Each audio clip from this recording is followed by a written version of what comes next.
Hello అండి. Welcome back to Prasu home maker. ఈరోజు మనం చూడబోతుంది ఏంటంటే క్రీమీ గ్రేవీ పన్నీర్ సిమ్లా మిర్చి కర్రీ. దీనికోసం ముందుగా ఆయిల్ వేసుకొని ఒక పావు కిలో పన్నీర్‌ని ఇలా ఫ్రై చేసి తీసుకోవాలి. ఫస్ట్ టిప్ మీకు చూపించబోతుంది ఏంటంటే వాటర్ తీసుకొని ఒక బౌల్‌లోకి అందులో ఒక స్పూన్ సాల్ట్ వేసి ఈ పన్నీర్‌ని ఇందులోనే ఉంచాలండి. మన కర్రీ ప్రాసెస్ మిగతాది అయ్యేంత వరకు దీన్ని ఇలా నానపెట్టి ఉంచాలి ఇందులో. ఇప్పుడు సిమ్లా మిర్చి వేసుకొని ఇది కూడా కొంచెం ఆయిల్ వేసి దీన్ని కూడా సోటే చేసి తీసేసుకోవాలి.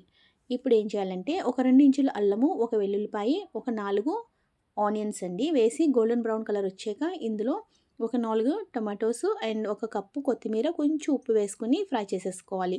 ఇలా ఇవి ఫ్రై చేసి మన చల్లారేలోపు ఇంకో ప్రాసెస్ ఏంటంటే జార్ తీసుకొని ఇందులో వేయించిన నువ్వులు ఒక స్పూను, 2 స్పూన్లు పీనట్ వేసుకొని ఇలా పౌడర్‌లా గ్రైండ్ చేసుకోవాలి. ఆ తర్వాత మనం ఆల్రెడీ ప్రిపేర్ చేసి పెట్టుకున్నాం కదా టొమాటో, ఆనియన్ అవి కూడా వేసుకొని ఇలా పేస్ట్‌లా చేసుకోవాలి. ఇప్పుడు రెండో టిప్ ఇందులో చూపించబోతుంది ఏంటంటే ఒక 4 పన్నీర్ ముక్కలు ఇందులో వేసుకొని అవి కూడా గ్రైండ్ చేసుకోవాలి.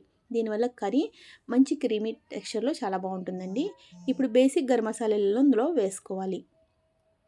వేసుకున్నాక మనం గ్రైండ్ చేసి పెట్టుకునే మసాలాని ఫ్రై చేసుకోవాలి. దీన్ని ఫ్రై చేసుకోవడానికి మరీ ఎక్కువ టైం అవసరం లేదండి. ఎందుకంటే ఇది ఆల్రెడీ ప్రాసెస్ అయిపోయింది కనుక. ఒక 2 స్పూన్లు కారము, కొంచెం పసుపు, కొంచెం గరం మసాలా, అలాగే కసూరి మెతి కూడా వేసుకుని ఇలా కసూరి మెతిని కొంచెం ఇలా క్రష్ చేసి వేసుకుంటే బాగుంటుందండి. ఇది కూడా వేసుకుని మంచిగా ఒకసారి కారం పచ్చివాసన పోయే వరకు వేపేసుకోవాలి. ఒక 1 మినిట్ వేపుకుంటే సరిపోతుంది. ఇలా వేయించుకున్న తర్వాత మనం గ్రైండ్ చేసి పెట్టుకున్న జార్లో కొంచెం మసాలా ఉండిపోయింది కదండి, అందులో వాటర్ వేసి ఇందులో వేసేసుకోవాలి.